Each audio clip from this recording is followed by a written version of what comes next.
Good afternoon, everybody. I'm very honored to have been invited to this conference. We were just talking about intangible heritage. And in my part of the world, in the Pacific,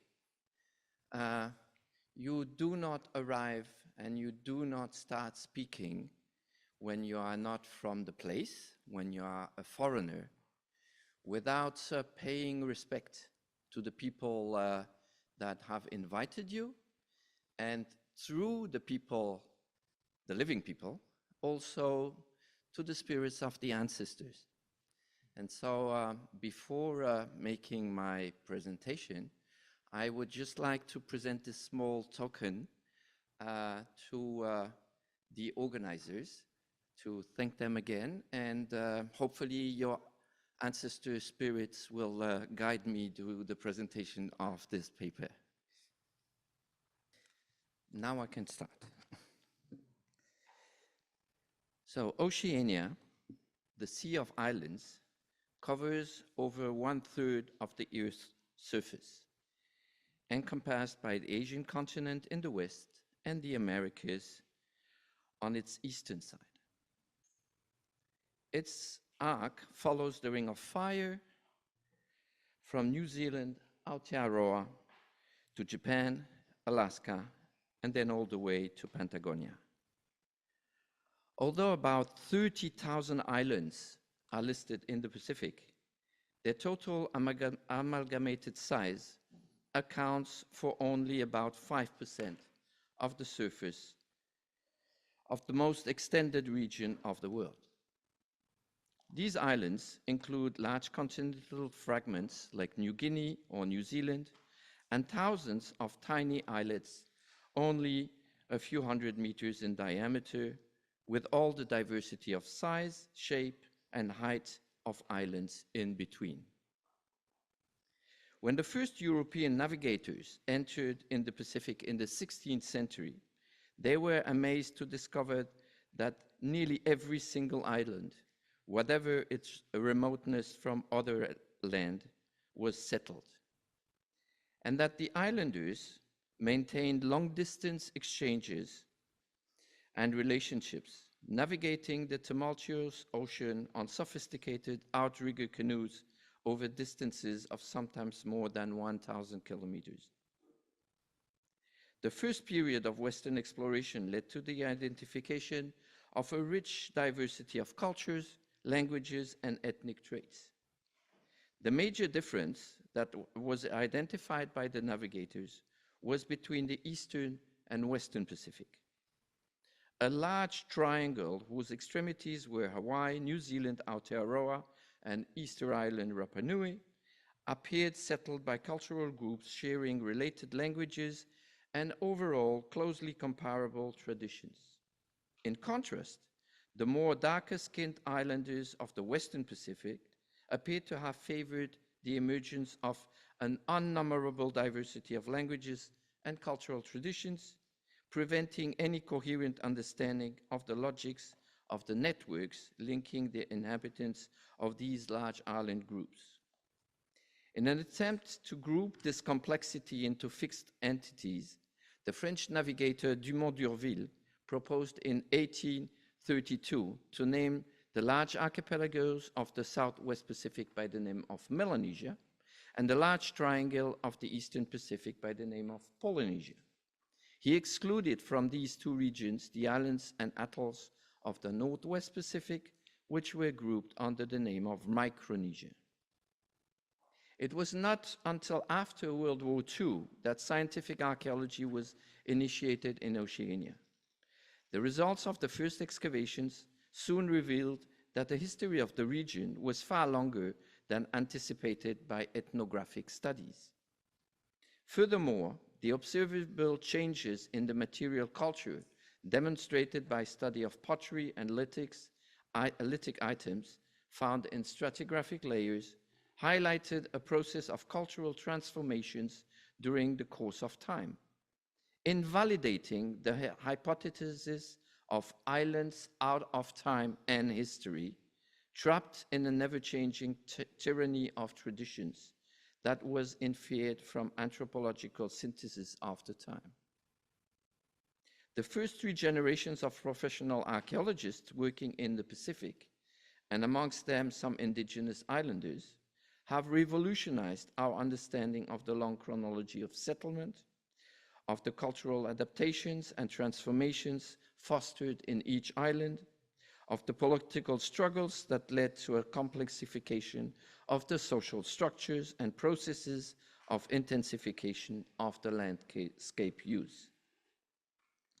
Archaeology has kind of confirmed, in some instances, information transmitted by indigenous oral traditions, some highlighting that important changes were often associated to the arrival of new groups from lands afar, as part of long-distance maritime networks between islands and archipelagos. The entire Pacific was tied together through multiple regional maritime networks, organized as partly overlapping spheres of interaction, allowing disseminating not only pots and stone adzes thousands of kilometers away from their production place, but also ideas, beliefs, and the men and women who carried the knowledge. I will present a number of such cases to illustrate the dynamics that have been at play during the long history of the Pacific, with the scope to show how much the interplay of changing rituals and evolutions of power policy and beliefs over time were often intimately tied to maritime networks. And I'll start from the start of the story. Even at the lowest glacial minimum of sea level, the arrival of modern humans in the Western Pacific needed to be accomplished through navigation. The start of the region's history is though associated with movement of small hunter-gatherer groups out of Southeast Asia, hopping from island to island through the Wallacea region before reaching New Guinea and what is now the northwest of Australia about 50,000 years ago, expanding eastwards all the way to the Solomon Islands. Although these populations managed to develop a first set of maritime networks, exchanging obsidian and shells over hundreds of kilometers, before circulating exquisitely carved stone pounders, we know virtually nothing of the beliefs of the early inhabitants of northern Melanesia during tens of millennia. It is only about 3,000 years ago, with the arrival of new communities of Southeast Asian origins in the Southwest Pacific, that the first reconstructions of rituals and associated symbolic beliefs can be proposed through archaeological analysis. These Austronesian settlers produced intricately decorated pots called lepita. Lepita pots are characterized by a number of specificities, the first of which is that they were low-fired, fragile, and were not used for cooking. The typology of the pots is also unique, with a multiplicity of flat-bottomed dishes, some fixed on pedestal, as well as footed cups, cylinder stands, carinated pots with flat or outcurved rims, etc. The decorations were mostly applied by imprinting finely dentate straights and curved combs on the dried outer surface of the pots before firing, the same technique being tattooing. The central part of the decoration was the most complex and extended, framed by a set of simple horizontal friezes. Typological studies have shown that although the lepita tradition extended over a total area of about 4,500 kilometers, from eastern New Guinea to Tonga and Samoa in the Central Pacific, the central motifs were restricted to about a dozen main graphic themes. This restricted set of motifs is indicative of a symbolic significance given to these themes, and ethnographic comparisons allow to infer that they had probably each a name and expressed ritual and symbolic ideas.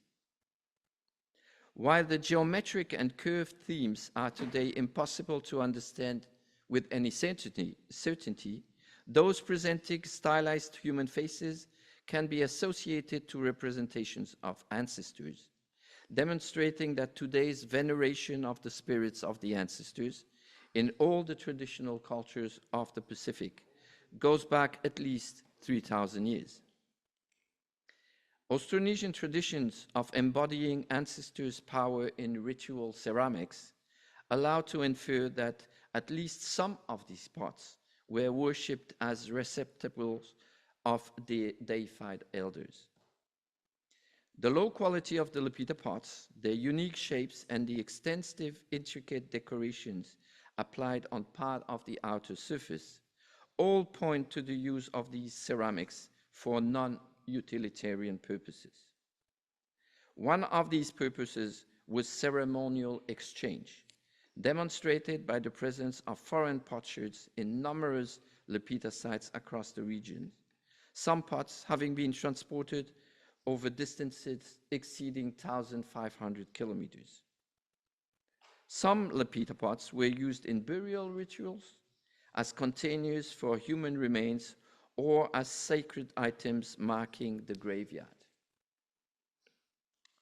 The religious tradition centered on the veneration of ancestors, as well as animistic beliefs about supernatural beings in the natural realm, might also be called in to explain why the Lapita sites contain so many small broken pots, fragments. When these seafarers reach island Melanesia, before arriving at the limits of the known world and entering remote Oceania as the first discoverers, they had collectively to adapt their beliefs to unknown landscapes and their potentially dangerous natural forces. One of the ways to symbolically tame these supernatural entities was to convey ceremonies centered on the offering of food, like fishes, turtles, shell, birds, tubers, fruits, placed on plates and flat-bottomed dishes, footed cups, and elegantly carinated pots decorated with magical motifs and stylized representations of ancestors, before breaking the pots and respectfully burying them in the soil of the newly settled island. Through this process, repeated at a regular path, the Lapita communities would progressively abandon their status of first foreigners of the land to become men of the place. This gets me to the follow-up of the story, with the transformation and diversification of beliefs in remote Oceania. The chronology of production of dentate stamped Lapita ceramics lasted about 500 years in northern Melanesia, but less than 250 years in southern Melanesia, while in western Polynesia, simplified pot forms were only decorated during a couple of generations. The demise of Lapita is testimony of the transformation of beliefs brought by the first generations of Lapita colonists. Over the succeeding millennium, the rituals around the worship of ancestors were progressively modified in multiple ways in the southwestern Pacific.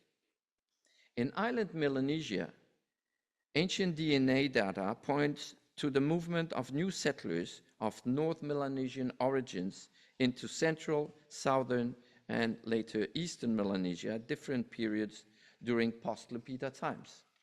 This dynamic history led to the progressive diversification of cultural traditions and languages, preventing to foster a coherent set of shared religious divinities across this vast group of large islands. Evidently, a number of these cultures favored religious practices centered on totemic figures, most often related to nature and associated to animistic beliefs. A more linear cultural development out of the Lupita complex was probably at work in what has been defined as the Polynesian homeland, formed by the triangle between Fiji, Tonga, and Samoa in the Central Pacific. Contrary to the Melanesian arc, a regional religious tradition around the deified ancestors like Tangaloa and Maui probably emerged over time in Western Polynesia. And you know these words through Disney films. Archaeological data shows that the post-Lupita times saw a persistence of significant circulation of goods between these archipelagos, contributing to maintain ties between the shrines scattered across the region, where the local figures of the growing pan-Polynesian deities were worshipped. Evidently, the networks were central to maintain this newly created religious pantheon, although archaeological excavations have not to this day been able to identify the existence of any central location which would have served as the apex of the worshippers. But later oral traditions of the region, associated to the traditional Polynesian beliefs, positioned the land of the gods in the Pulotu, the place in the west where the souls of the deceased gather in the Polynesian paradise. Anthropologist Paul Geraghty has proposed to locate Pulotu on the island of Matuku in the south of Fiji, which might for a long time have been the most important source of red feathers, a very important item never found in archaeology, of course, used in highly praised ornaments and ritual cloth of Western Polynesian elite families. Talking about elite families allows me to go to the next stage with the rise of powerful elites, with two examples, one on Pohnpei, the other one on Tonga. Multiple oral traditions clearly state that two of the most complex political entities of the Pacific during the second millennium AD, namely the Saudalur chiefdom of Pohnpei Island in central Micronesia and the Tui Tonga kingdom of Tonga in western Polynesia, were established by foreigners arriving from the West. Archaeological data cannot confirm this assertion, but identifies a progressive intensification of the landscape use in the high islands of Micronesia and Western Polynesia during the first millennium AD, ahead of processes of power centralization. These were accompanied by the emergence of complex religious rituals surrounding the sacred nature of the ruler, as well as the organization of long-distance networks linking remote islands to new centers of power. In Western Micronesia, and you have the map up there, as part of a centralization of power, the Saudalur rulers ordered and organized from about 1000 AD the construction of a capital of unparalleled size and unique architectural mastership, Nan Madol. This Venice of the Pacific, as it has been called, was built over the lower inner lagoon of Temwen Island on the east coast of Pohnpei Island in the Central Caroline archipelago. Facing the large pass of Pan Nakap, the location was chosen to isolate physically the elite from the inhabitants of the mainland and to allow direct navigational contacts with the surrounding islands progressively integrated into the chiefdom's regional network. The builders moved tens of thousands of large basalt monoliths, weighing individually an average between 1 and 5 tons, to raise over 100 different platforms. These were mostly quarried from sources located on the other side of the island. Why make it simple when you can make it difficult? Implying about 30 kilometers of transport by sea. The platforms were built by raising megalithic retaining walls in a header and stretcher architectural mode, whose interior was filled with coral blocks and stone gravel. Platforms were accessed through a set of navigable canals that crisscrossed the town, which had a total extent of over 1 kilometer and reached 500 meters wide. In order to shelter the platforms of Nan Madol, a massive set of protective walls was built on the 3 sides facing the ocean. Some of the monoliths used for the outer walls reaching 50 tons, 1 block. The western part of Nan Madol, called Madol Pa, was dedicated to the public compounds and was the living place of the Saudeleur family and the high-ranking elite. Some of the habitation and ceremonial spaces of Madol Pa were encircled by high walls built in the header and stretcher mode. This western half of the capital was accessed by all persons authorized to enter Nan Madol, which probably excluded most commoners and low-ranking individuals. The eastern side of the city, called Madol Poe, was only accessed by the priests and the Saudeleur relatives. This is where the most impressive platform, called Nandawas, was located, enclosing different burial chambers of the Saudeleur dynasty.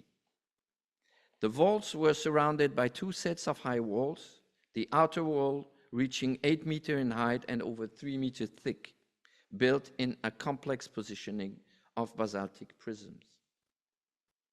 The considerable number of platforms dedicated to priestly personnel, forming a priestly sector, is testimony that the Saudeleur policy had created at the end of the 1st millennium AD, as part of its seizing of power and its process of control over the entire island of Pohnpei, before extending its ties beyond, a complex religious narrative. The origin myth of Nan Madol asserts that the first construction successfully built by the 2 first wizards who created the dynasty, Olosupa and Olosopa, after a number of failed earlier attempts as using the long basalt prisms, was for the god of agriculture, Nanison Sapu.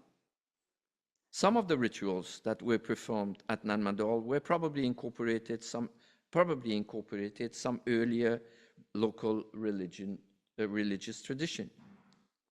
But they were expanded in their overall outcomes and paraphernalia by linking the Saudeleur ruler to the gods, allowing to justify the centralization of power. To maintain this power, the religious gatherings needed to be grandiose. Accordingly, as part of the rituals to be presented to the ruler or led by him during ceremonies, a central importance was given to sacred turtles and sacred eels.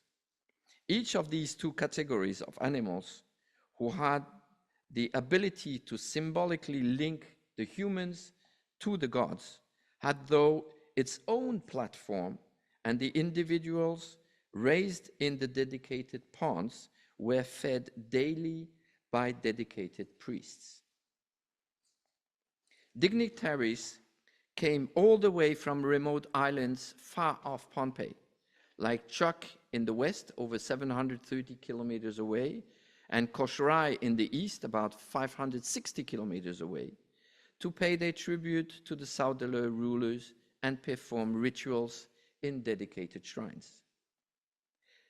They expanded for over 500 years a set of maritime networks that probably extended over the entire eastern Caroline Islands, with some ramification all the way to island Melanesia and western Polynesia. In total, Nan Madol capital sheltered probably around 2,000 high-ranking elite members who relied entirely on food and living items brought from the mainland and from other places through the maritime network. Nothing could be planted in the town itself. The dictatorship of this elite appears to have led to its fate. Oral traditions state that Nan Madol was abruptly abandoned after the fall of the Saudeleur policy at the beginning of the 17th century. After the collapse of the centralized power system, Pohnpei was divided into 5 competing chiefdoms led by Namakis, which had no genealogical ties with the gods and though didn't pretend to be worshipped in the complex ways that their forefathers had honored the Saudeleur. We go down south. In Western Polynesia, recent archaeological research has shown that the densification of settlements starting during the first millennium AD on the large island of Tongatapu in Tonga. It is there that one of the local chiefdoms originated in the oral tradition from abroad in the West, progressively seized power over its neighbors. Its first known ruler in the oral traditions, named Aho Eitu, son of the god Tangaloa Eitu Matupu, an immortal woman, is said to have been killed by its jealous divine brothers and eaten. Tangaloa forced his sons to vomit the remains before magically resurrecting Ahu Eitu and placing him as the head of its brothers with the title of Tui Tonga, Lord of Tonga. From its start, the Tui Tonga land was though associated to a lineage of deity descent, imposing its sacredness and organizing multiple rituals to venerate his ties with the gods. The most important of these was the annual ceremony of fertility of the first fruit, called Inasi, which entailed the gathering of tens of thousands of people to bring their tribute of food to the ruler to receive its blessing. At the peak of the dynasty's power, the Inasi festival would be attended by nobles from the entire region, coming all the way from Fiji and Samoa. The Tui Tonga policy, whose complexity has prompted some researchers to define it as an archaic state, probably emerged historically at a slow path, but by the 13th century, it had gained enough power to relocate its capital on its eastern side of the inner lagoon of Tongatapu at Lapaha, building a memorial trilithon monument called Ha'amonga Amaui in the former capital. In Lapaha, the Tui Tongas had large monumental burial graves built, where the deceased rulers were laid in burial chambers to rest, accompanied by servants buried alive. These were called langi, a term that can be translated by heaven, while the noble lineages were buried in other large burial platforms, just called faitoka, to differentiate their resting place from the holiness of the Tui Tonga. But far more impressively, the Tui Tongas ordered to reclaim the swampy mangrove seashore of the Lapaha capital with earth and karstic blocks brought from the surrounding area. An estimated total of around 400,000 cubic meters of soil and rocks was dumped by hand, allowing to form a neat, reclaimed coastal front measuring 1,000 meters long and around 200 meters wide, easing the access of the outrigger canoes to the shore. A long jetty was built to shelter the large vessels arriving from the surrounding islands. As the Tui Tonga had expanded their political control over all the islands of the Tongan chain and had even incorporated in the kingdom the remote islands of Niua Tuputapu, Niua Fou, and Uvea in the far north. Archaeological research in these islands has confirmed oral traditions stating that the imposition of regional rulers of Tongan origin with family ties to Tongan elite in the conquered islands led to a significant transformation of the local cultural traditions and languages. These Tongans imposed their political organizations and introduced their burial customs, certainly associated to their belief systems, deity pantheon, and rituals that had to be followed by the local inhabitants. Oral traditions are backed by archaeological data to highlight that the maritime network organized around the Tui Tonga chiefdom of Tonga Tapu lasted for at least the 3 centuries before the major period of European exploration in the second half of the 18th century, in what has been termed by some anthropologists and archaeologists as the Tongan maritime chiefdom. We remain in the south. So while the policies of the Southerler and the Tui Tonga were emerging, another central network was blooming in the northern part of West Polynesia, centered on the archipelago of Samoa and its neighboring islands.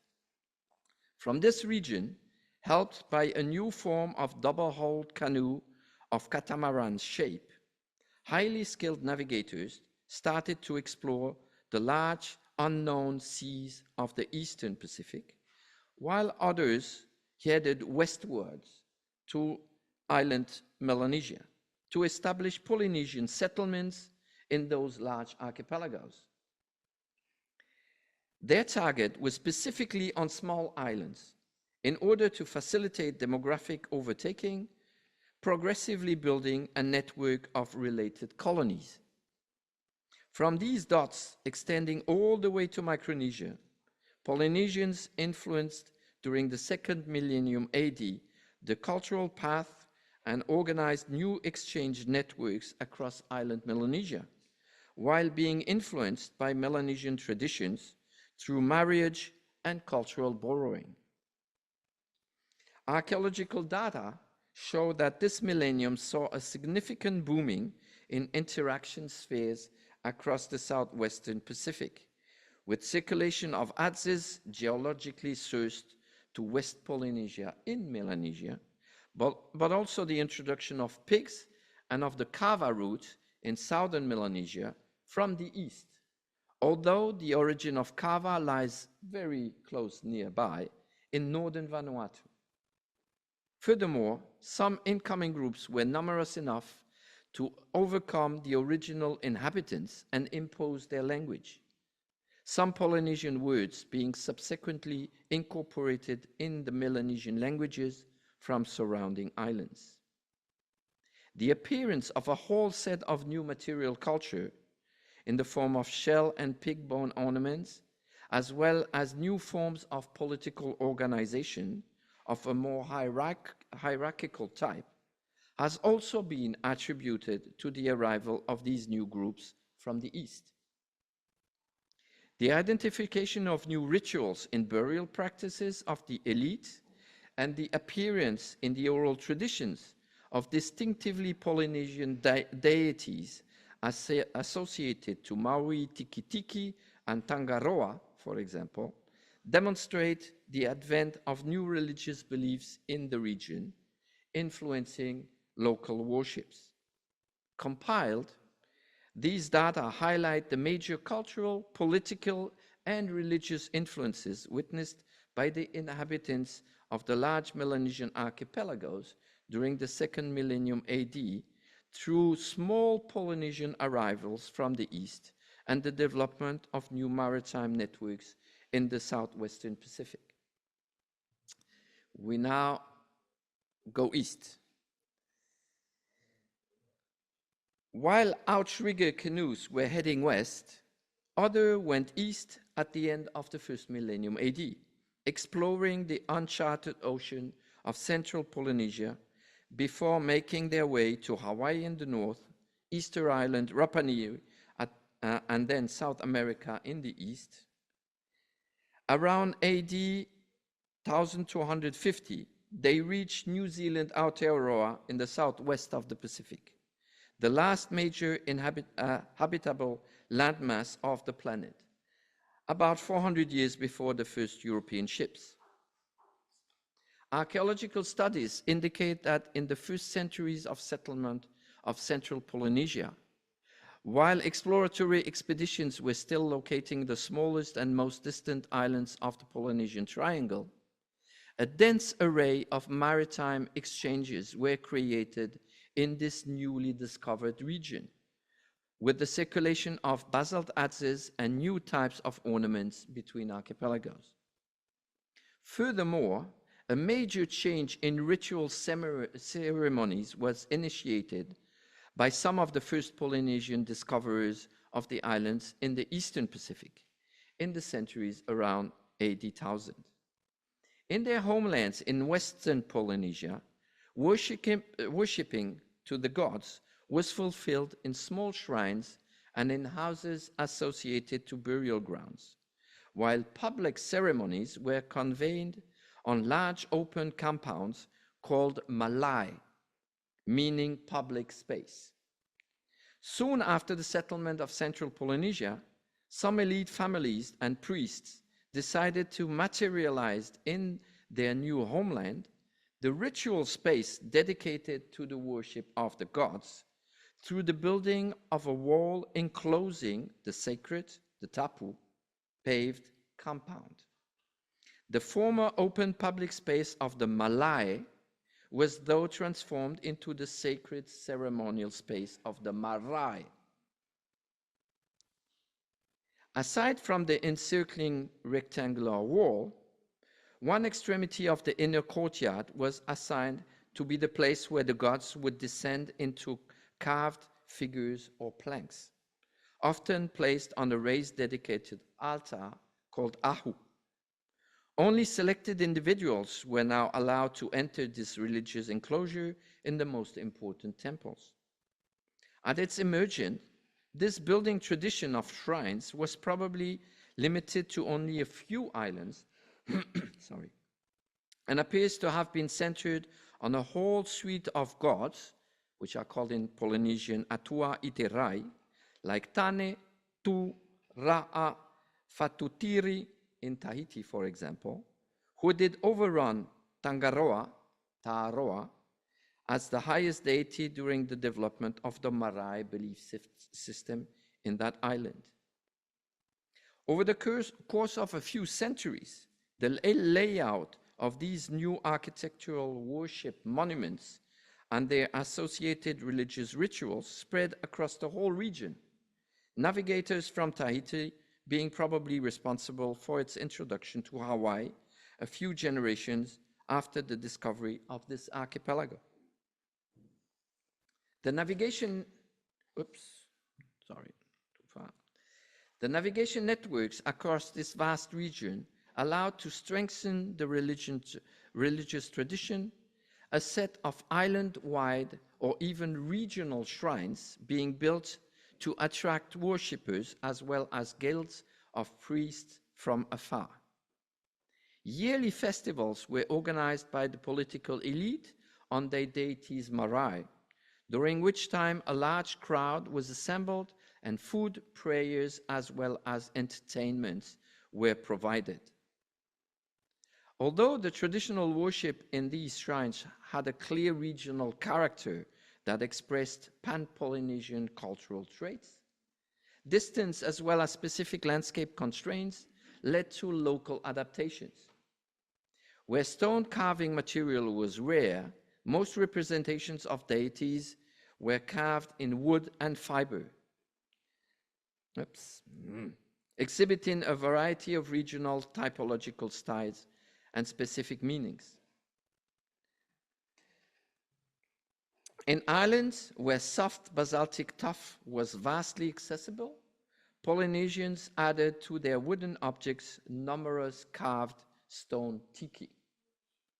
The most remarkable and large tiki are the well-known moai of Easter Island, reaching over 50 tons for the tallest. But it is in the archipelago of the Marquesas Islands that the Polynesian developed the greatest variety of these carvings, with styles that evolved over time.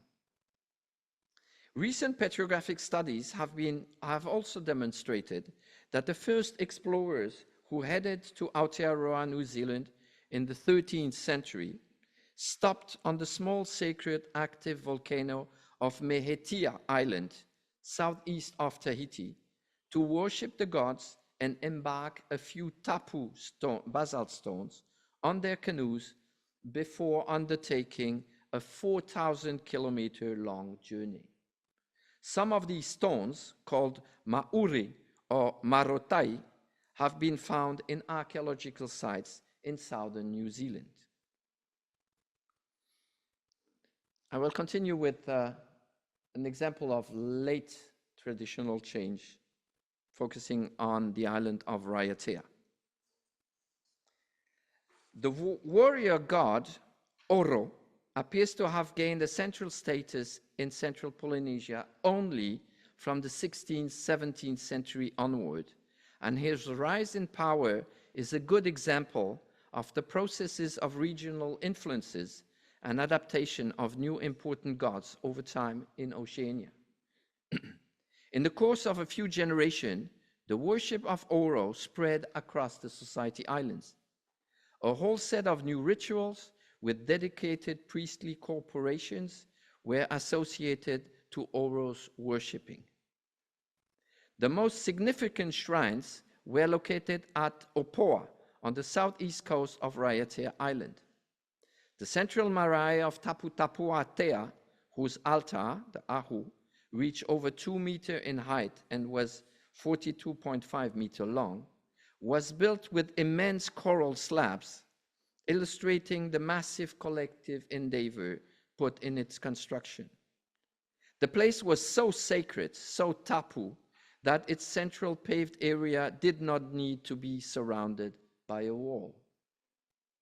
The Pan-Polynesian preeminence of Opoa was made explicit in the rituals dedicated to the god Oro by asserting the central importance of Raiatea as the origin place of the Polynesians, relying on the former name of the island, Hawaii. This mythical location, shared by all origin myths of the Eastern Pacific, most probably derived from the name of the island of Savaii in the Samoan archipelago, from where the ancestors of the East Polynesia, for sure, had first arrived. Oral traditions acknowledge that people from sometimes over 1,000 kilometers away would come to worship at Tapu Tapuatea, bringing large Maori marotai stones from their homeland as offerings. The members of a fellowship society of dancers and singers, the Arioi, who had been trained for numerous years, were dedicated to conduct large feasts, praising creation, renaissance, and fertility by moving by the hundreds from shrine to shrine across the region. Being fed and sheltered by the inhabitants of the places they would perform their art, their overall existence served as a binder between the different shrines dedicated to the worship of Oro. Tapu Tapuatea was also a major knowledge and teaching center, being remembered as the most important traditional Polynesian university of its time. It is there that a high priest called Tahua whose name is Tupaya, probably heard this name already, was trained in the middle of the 18th century, a few decades before the arrival of a succession of European navigators in the Society Islands. He was taken on board by Captain James Cook in 1769 at the end of the stop of his boat Endeavour at Raiatea. Master navigator Tupaya was the first to show to the Europeans the extent of the Polynesian knowledge about the ocean, being able to draw a map pinpointing the geographic location of nearly 100 different islands in the Pacific, while acknowledging that he himself had only visited 13. With Captain Cook, we enter in the story of Europeans in the Pacific. The advent of the first European ships in the Pacific, starting as early as 1521 with Magellan, has marked the start of a new era for generations of Pacific Islanders. From the 16th century onwards, Spanish, Portuguese, Dutch, British, and French boats sailed across this vast region. Jesuit priests imposing Christian religion in the Mariana Islands as early as the 17th century. While some Spanish expeditions had a clear component of Christian evangelizations, these attempts at colonizing failed in most instances, as the Europeans didn't succeed in maintaining their colonial positions more than a couple of months at best. Notwithstanding these rare early colonial attempts, the Christianization process in the Pacific took mainly place during the 19th century in the Southern Hemisphere, in a movement from Polynesia in the east to Melanesia in the west. Started by the Protestant congregations from Great Britain and relying on merchant ships as well as their own fleet of boats, the European missionaries had the scope to replace the traditional belief systems by the exclusive worshipping of the figure of Jesus Christ. This was made possible through the interplay of competing local chiefly clans, those seizing final power using the new foreign religion to demonstrate the absence of substance of the traditional gods and the weakness of their spiritual as well as political affiliates. In numerous islands, religious war were fought in the wake of missionary arrival, destabilizing the former traditional political hierarchies.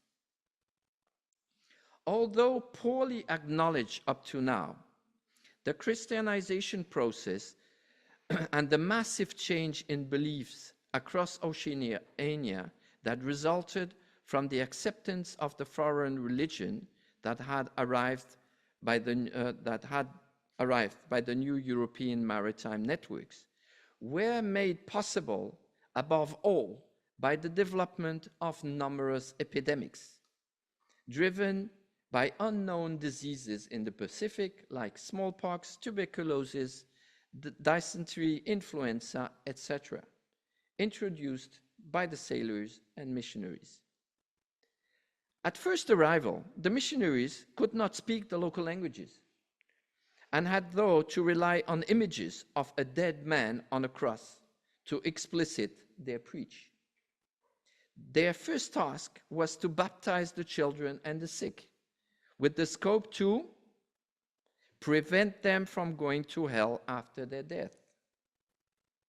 In these two central instances of their evangelical action, they were transmitting a message of death to their possible converts, while the multiplication of epidemics at a fast path was decimating the local populations.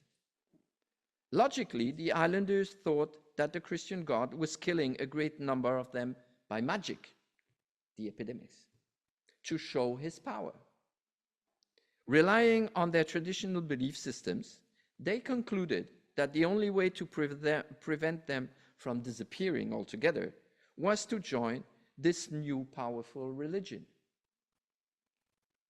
While the Catholic missionaries, latecomers in Oceania, fulfilled the conversion process mostly with European personnel, the Protestant churches relied heavily on recently converted islanders to spread the word of God. And a large effort to translate and print the gospel and prayers into the local languages was achieved in the first few decades of Christianization.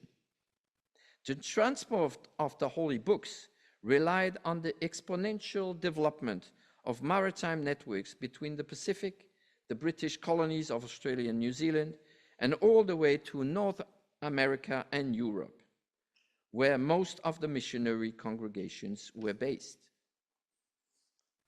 Building on the early experiences of the Christian training schools, the acceptance of the new faith has led over the course of the last 2 centuries to a new boost in connections between the inhabitants of the region. Religious encounters are still today for Pacific Islanders one important opportunity to leave their community and meet other islanders in distant archipelagos. Christian religions are now at the center of cultural identity for most Pacific Islanders and have since long lost their label of foreign religious intrusion to be proudly displayed in most mottos of the contemporary nations states of Oceania. Conclusion. The different examples that I have summarized in this presentation had the scope to highlight how much the theory of islands out of time and history applied to the Pacific is misleading. To be livable, island societies have had since their first settlement to be dynamic, even much more than on continents. Accordingly, archaeology has identified in the long past of the region a great number of changes over time. While the reasons leading to changes that took place a couple of millennia ago can only be guessed, some of those that are identifiable for the last 1,000 years can be better understood, especially thanks to a whole set of information compiled in indigenous oral traditions. One of the significant outcomes of archaeological research has been to show that the successive processes of change have often taken place fairly rapidly in terms of chronological timing. But change was also accompanied by the preservation of a series of older traditions, implying a high level of resilience in these island societies. This process was not only at work in the past, but remains identifiable in the modern cultural processes of Oceania. While numerous Christian missionaries and Pacific converts tried very, very hard to completely erase former religious traditions and rituals, some of these have been passed down from generation to generation in the remote communities and have then been recorded by ethnographers. Since the end of the 20th century, Oceania sees a revival of or regeneration of some of these rituals. This is taking place, for example, on important old Polynesian shrines.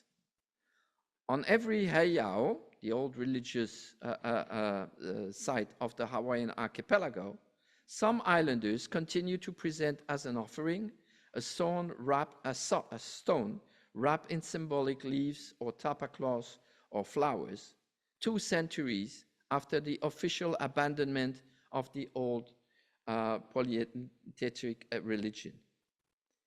In the Society Islands, the marae of Taputapuatea is today a place of visit for large traditional Polynesian outrigger canoes who are welcomed in the traditional pre-Christian customary protocol. Some of these visitors from the region bring to the site a stone from their homeland, perpetuating the tradition of Maori Marotai from the former maritime networks. Elements of the traditional customs are also present today in Christian churches and temples, from the use of old customary stone money in Yap to the sculptures of the Christ and Holy Saints in local art style and dark skin in northern Melanesia. What is at play is a process termed inculturation, by which Pacific Islanders find progressively new syncretic ways to influence Christianity by introducing cultural traits specific to their region into the modern day's beliefs. This is evidently a regional task, with multiple local specificities depending on the impacts of each colonial history, as well as the ties preserved with traditional knowledge.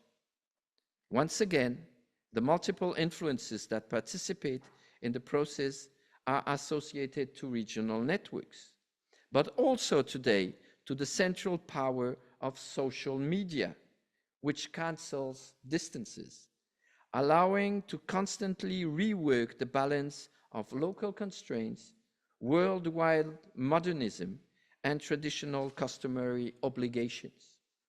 The process of beliefs adaptations, initiated thousands of years ago in Oceania, is evidently still ongoing. Thank you very much.